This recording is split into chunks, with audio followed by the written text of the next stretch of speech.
Et votre invitée aujourd'hui dans la grande interview en direct sur Boursorama, c'est Véronique Riche-Flores. Bonjour Véronique. Bonjour David. Merci d'être là, économiste et présidente du cabinet RF Research. Alors évidemment, sans surprise, la Fed n'a pas pris les marchés à revers hier soir. Pas de suspense donc pour les investisseurs. La Fed a bien relevé ses taux une troisième fois cette année de 0,25%. On est à 1,5% sur les taux Fed Fund.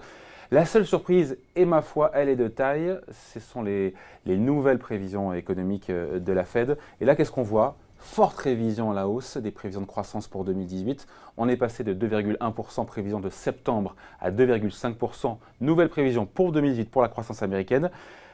Donc, ça veut dire quoi? Ça veut dire que déjà, juste sur la croissance, la Fed a acquis, on va dire, a pris en compte le stimulus fiscal lié à la réforme budgétaire, enfin fiscale de Trump. C'est ça en fait qui Alors, fait augmenter la croissance? je pense qu'il y a un petit peu des nouvelles économiques récentes parce que l'économie américaine a quand même bien résisté ces derniers trimestres. Donc, il y a des effets de base un petit peu.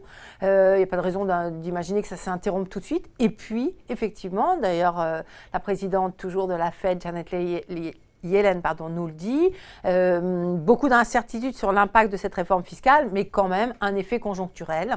Ce qui est intéressant, alors d'abord un coup de booster, si on peut dire, croissance à 2,5. À plus long terme, les perspectives de croissance structurelle de l'économie américaine sont inchangées. Donc il y a un double message. On pense qu'il y aura un support en provenance de cette réforme fiscale, mais que ce ne sera pas durable. Ça ne change pas. Un surplus de croissance. Oui, pardon. Mais que ce sera probablement pas durable puisqu'on ne revoit pas à la hausse les prévisions de croissance structurelle. C'est un autre message assez intéressant. Alors, ce qui est assez curieux, et vous avez dû le noter, j'imagine vous aussi, on était tous surpris hier soir quand on a vu qu'effectivement il y avait des perspectives de croissance donc largement augmentées, 2,5% pour 2018. Le chômage qui est revu à la baisse, on passe de 4,1% en moyenne à 3,9% aux États-Unis, mais pas touche au chômage, à l'inflation. Les perspectives, les prévisions d'inflation de la Fed, pouf, elle ne bouge pas, 1,9% pour 2018. Et là, on se dit que c'est curieux. On met plus de croissance, on met moins de chômage, l'inflation, elle ne bouge pas. Et elle n'en tire, je ne tiens aucune conclusion en matière de politique monétaire. C'est un paradoxe, c'est une ambiguïté. Là, pour le coup, c'est cohérent. On nous dit qu'il y aura plus de croissance, moins de chômage, mais pas d'inflation. Donc, nos anticipations, nos scénarios de taux d'intérêt. C'est cohérent par rapport au taux d'intérêt, voilà, mais pas par rapport à l'inflation. L'inflation, alors ça pose une vraie question, une espèce de capitulation. On sait que cette absence d'inflation cyclique met mal à l'aise les banquiers centraux, particulièrement la Réserve fédérale américaine. Elle parlait de mystère il y a 15 jours, voilà. Et jusqu'à présent, c'était toujours, oui, non, mais ça va finir par venir. Et là, plus rien.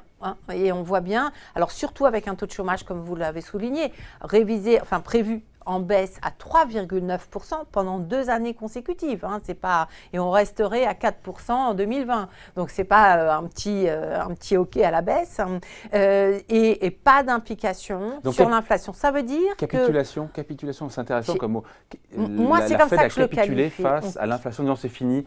Pour l'instant, à court moyen terme, il n'y aura pas de retour de l'inflation. C'est fini. Les mécanismes qui étaient à l'œuvre historiquement, on va dire depuis 50 ans, et cette courbe de Phillips, en gros, qui fait que quand le taux de chômage baisse en deçà d'un certain niveau, ça crée des tensions salariales et de l'inflation. Ce mécanisme-là ne marche plus.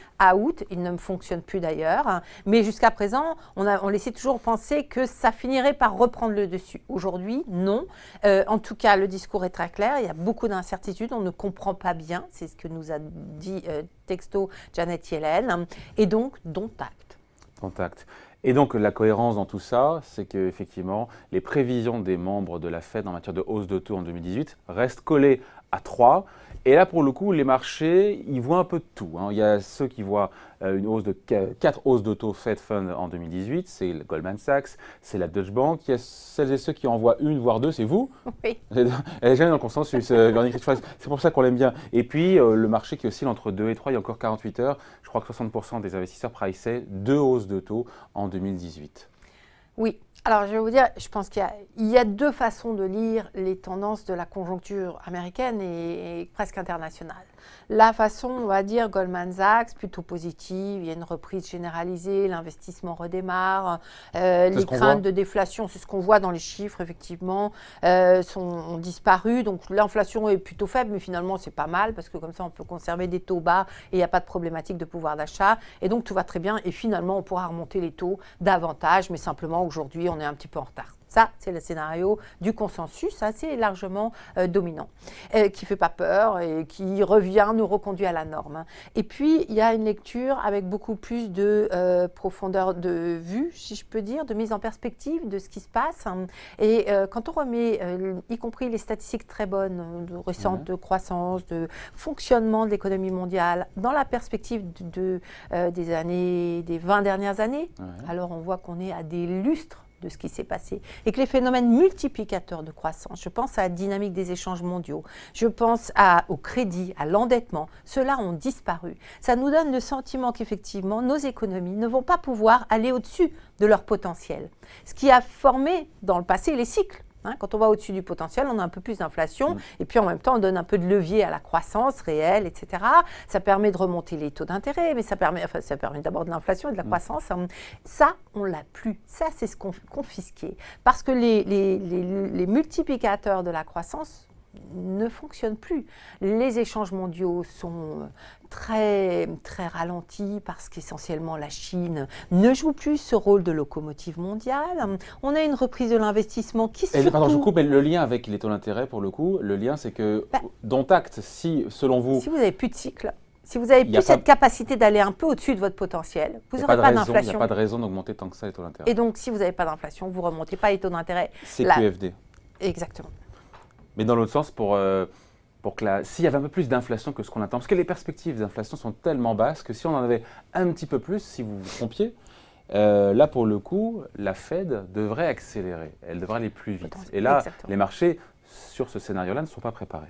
Ne sont absolument pas préparés. Et mais ce n'est pas ce qu'on voit aujourd'hui. C'est pas ce qu'on voit aujourd'hui. Et on a même presque l'impression que le niveau de valorisation des actifs financiers et boursiers en particulier fait que revient dans des perspectives de taux à long terme, des taux futurs, les taux 10 ans, etc., qui n'arrivent pas à monter. Ça veut dire qu'on est dans un contexte d'aplatissement de la courbe des taux. Plus vous montez les taux courts, plus la courbe des taux s'aplatit, qui va complètement à l'encontre de ce que souhaiteraient faire les banquiers centraux, c'est-à-dire, in fine, normaliser leur politique. Et repentifier la courbe des taux. Et donc, ils n'y arrivent pas. C'est aussi pour ça que moi, dans mon scénario, je n'ai qu'une hausse supplémentaire, parce que je crois que les conditions ne sont pas en place pour envisager une repentification de la courbe des taux, et que ce contexte-là va à l'encontre des politiques des banques centrales, en particulier de la Fed. Donc, on est coincé, ce qui n'est pas forcément mauvais pour les marchés financiers à court terme. D'ailleurs, c'est vrai, vous avez raison, parce que, puisqu'on parle des marchés, Janet Yellen, qu'est-ce qu'elle nous dit hier soir, lors de sa dernière conférence de presse en tant que présidente de la Fed? Elle a parlé de la bourse américaine pour nous dire quoi? Eh bien, que les valorisations sont hautes, mais qu'il n'y a pas de surévaluation. Ça ne serait pas un blanc-seing donné au marché pour que ça continue de monter? De fait, et c'est là que Janet Yellen, quand même, pour sa dernière conférence, après avoir tenu des propos ces dernières semaines un peu plus hawkish, entre guillemets, est très surprenante parce qu'elle ouvre la voie, c'est en ouverture de guichet, on a envie de dire, pour une poursuite de l'exubérance des marchés, parce que je pense qu'on est quand même dans une phase d'exubérance qui pose problème. Alors à court terme, on est bien tous contents que les marchés montent. Notamment quand on investit, quand on a son épargne qui s'investit en bourse. Exactement. Et puis, il y a des effets richesse, des retombées un petit peu qui se sentent dans la croissance, donc tout n'est pas négatif. Le problème, c'est que quand on atteint des valorisations qui n'ont plus de sens économique, à un moment donné... Elle dit sont hautes, elle ne dit pas que ça n'a plus de sens économique, elle dit qu'elles sont hautes, mais qu'elles ne sont pas surévaluées. Pour l'instant, elles sont hautes, mais si on continue comme ça, elles finiront très vite par être surévaluées. Et la prochaine jambe de hausse des marchés, parce que je pense donc pour vous, mais vous pensez comme elle, c'est-à-dire que les valorisations sont hautes, mais les marchés ne sont pas surévalués? Vous pourriez dire comme elle? Je dis les valorisations sont hautes, mais ce n'est pas parce qu'elles sont hautes qu'elles ne vont pas continuer à monter si les conditions financières et monétaires ne se normalisent pas. Or, elles ne vont pas se normaliser, toutes choses égales par ailleurs. Donc, effectivement, il faudrait... si on est cohérent avec votre pensée, ça veut dire qu'une seule hausse de taux de Fed Fund en 2018, ça veut dire des marchés actions qui vont poursuivre leur ascension. Potentiellement, à moins qu'on ait un aplatissement de la courbe des taux qui s'accélère, ce qui n'est pas impossible, même avec peu de hausse de taux directeurs. Selon la perception, je pense qu'il faut regarder les choses de manière globale. Ce qui se passe en Chine n'est pas forcément très réjouissant. Les cours du pétrole ne sont pas forcément à la hausse, etc. Il y a pas mal de facteurs qui peuvent entraver la bonne suite, si je peux dire, de tout ceci. Bon, d'ailleurs, vous écrivez dans votre... Vous venez de sortir, hein, c'est tout chaud, vos perspectives 2018. Vous écrivez « Les valorisations en présence n'autorisent ni déception, ni mauvaise surprise ». C'est ça, en fait, le vrai risque pour 2018. Exactement, c'est qu'à un moment donné, quand vous êtes très haut et que vous escomptez tellement du futur, tellement de retour sur investissement, hein, c'est ce que nous disent les valorisations actuelles, qu'il ne faut pas de déception. Hein. Et les déceptions, est-ce qu'on arrivera à traverser 2018 sans déception? On prévoit 10% de hausse des bénéfices sur la zone US, même en Europe, hein, 10% des bénéfices par action. Oui, dans un environnement où si effectivement on a ces résultats sur l'économie réelle, il faudra réviser sensiblement les perspectives de taux d'intérêt. Ça veut dire que mon scénario sera faux, ça veut dire qu'on aura probablement un risque d'inflation, que les valorisations atteindront des niveaux qui mettront les banquiers centraux dans l'obligation de faire quelque chose. Pourquoi on n'aurait pas 10% de hausse des bénéfices en 2018 aux États-Unis selon vous? Pourquoi on n'a pas? Parce qu'il faudrait pour cela qu'on continue à surfer à améliorer les gains de productivité et que ça va devenir sans doute compliqué, difficile, en particulier parce qu'il ne faut pas oublier que dans cet univers-là, la croissance des revenus réels des ménages américains, le pouvoir d'achat annuel, est à peine supérieur à 1% aujourd'hui. Hein. Donc on regarde en général les chiffres de consommation parce qu'il y a de la désépargne, ce sont les effets richesse, on ne regarde pas trop les sources de revenus. Or, ces sources de revenus se tarissent au fur et à mesure du temps qui passe. Donc à un moment donné, effectivement, il va y avoir blocage, sauf à ce que cette réforme fiscale redonne aux entreprises la capacité de recréer massivement des emplois. Ce n'est pas du tout ce qu'on voit. Aujourd'hui, on a une reprise de l'investissement qui va dans la robotique et qui est destructrice d'emplois dans une majorité de secteurs aujourd'hui. Bon, pour clore sur Janet Yellen, elle refile le mistigris à Jérôme Powell. La patate chaude, c'est pour lui finalement, parce que le mandat de Jérôme Powell va quand même être plus animé, compliqué, périlleux que celui de Janet Yellen. Hein. Incontestablement, vous lisez bien mes petits commentaires. Ah oui, j'ai vu, ça vient de tomber. Oui, mais c'est le fond de la pensée aussi. Finalement, alors on ne peut pas dire que le mandat de Janet Yellen a été facile. Hein. Il était périlleux, il était compliqué, mais le vrai danger, le vrai challenge, hein, le vrai défi, ça va être probablement effectivement la manière dont Jay Powell va gérer cette fin de phase haussière des marchés mondiaux, du marché américain. Parce que si en même temps il y a un ralentissement américain et que de l'autre il y a des marchés qui continuent à progresser, c'est compliqué. C'est compliqué, à un moment donné, le faux pas est presque inévitable. Hein.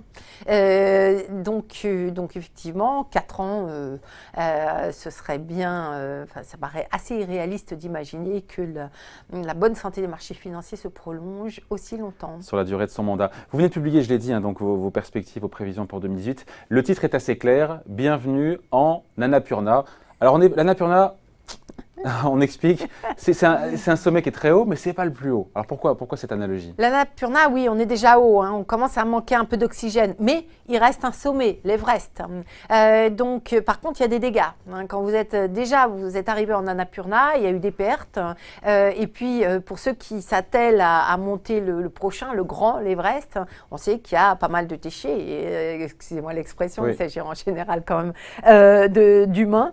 Et donc, voilà, je pense qu'on est déjà très très haut et il y a des chances que les marchés continuent de progresser dans un environnement à haut risque et dont les risques vont sans doute croître au fur et à mesure effectivement des progressions des valorisations, c'est ce qu'on disait tout à l'heure. Donc c'est-à-dire que 2018 peut être du même acabit que 2017 en matière de performance boursière? En tout cas, je pense que le début d'année pourrait l'être et on est dans un environnement où les liquidités des banques mondiales, des banques centrales vont continuer à affluer parce que la Banque centrale européenne, parce que la japonaise, parce que la chinoise. Donc, malgré la réduction du bilan très graduelle de la Fed, globalement, vous avez un environnement de liquidité qui va continuer à enfler. Des taux d'intérêt très bas. En termes réels, le petit regain d'inflation de 2017 a fait chuter les taux d'intérêt à long terme réels en territoire négatif. Hein. Et pour l'instant, pas d'inquiétude économique. Je vous fais part de mes interrogations ou de mes craintes, mais néanmoins, aujourd'hui, vous avez vu par exemple les indicateurs, encore ces fameux PMI, les indicateurs de confiance en Europe sont très bons, en France, encore excellents. Donc tout ceci, où est le problème? Tout ceci va, tant mieux, hein, mais si vous avez beaucoup de liquidités, pas d'occasion de rendement très rentable en dehors des actions, vous allez forcément augmenter la mise sur le marché boursier et faire grimper les cours. Donc, mais tout ceci nous pousse vers des valorisations qui finissent par susciter... mais on n'est pas encore là. On n'en est pas là, particulièrement en Europe, puisqu'en Europe, finalement, on parle beaucoup de la bulle des marchés mondiaux. La bulle européenne, on aimerait bien là, en voir un petit bout, parce qu'effectivement, ça fait 6 mois que le marché européen ne fait rien. Et finalement, que l'Eurostoxx 50 affiche la pire performance de quasi-intégralité des actifs mondiaux sur la période. Comment est-ce qu'on l'explique ça ? Alors, on l'explique parce que, enfin on l'explique, on n'est pas certain de l'expliquer, mais il y a eu beaucoup de vents contraires. En réalité, on est dans une phase en début de cycle en Europe, a priori, où les valeurs cycliques devraient faire l'essentiel de la hausse du marché. Or, ces valeurs cycliques, c'est quoi? D'abord, il y a des bancaires. On les met ou pas dans les cycliques selon les habitudes des uns et des autres. Mais enfin, la banque est au cœur de la vie cyclique.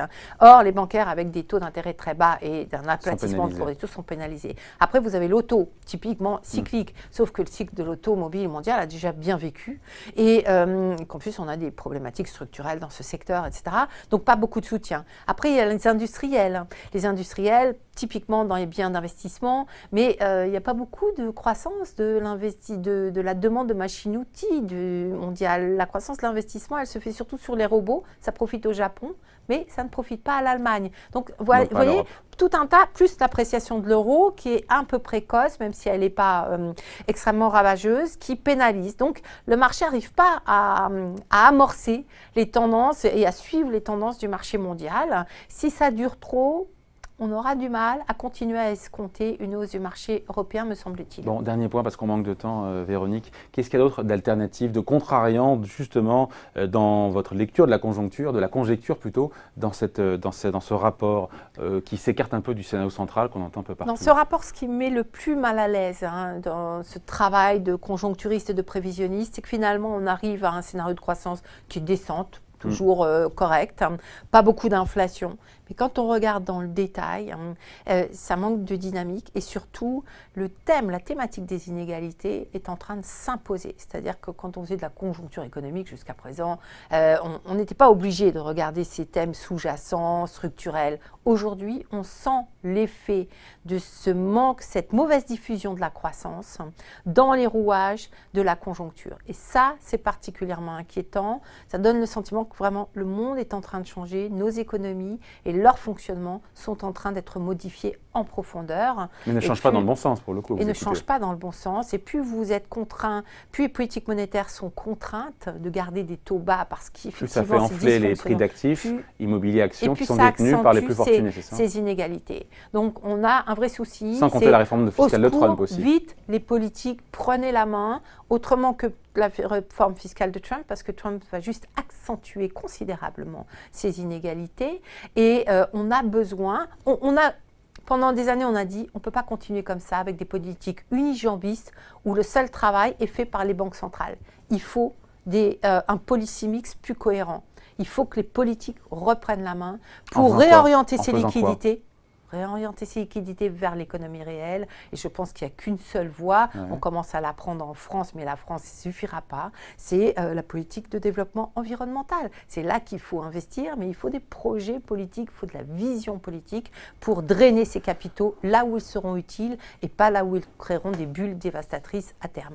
En attendant, on entre en bienvenue en Annapurna. Ce sera donc le thème de l'année prochaine, selon Véronique Riche-Flores. Mais ça veut dire qu'on peut encore monter, mais on va manquer d'oxygène. On manque d'oxygène, donc voilà, on peut avoir des crises quand on manque d'oxygène. Bon, merci à vous, merci pour ces commentaires. Véronique Riche-Flores, donc économiste et présidente du cabinet RF Research, était donc l'invitée de la grande interview en direct sur Boursorama.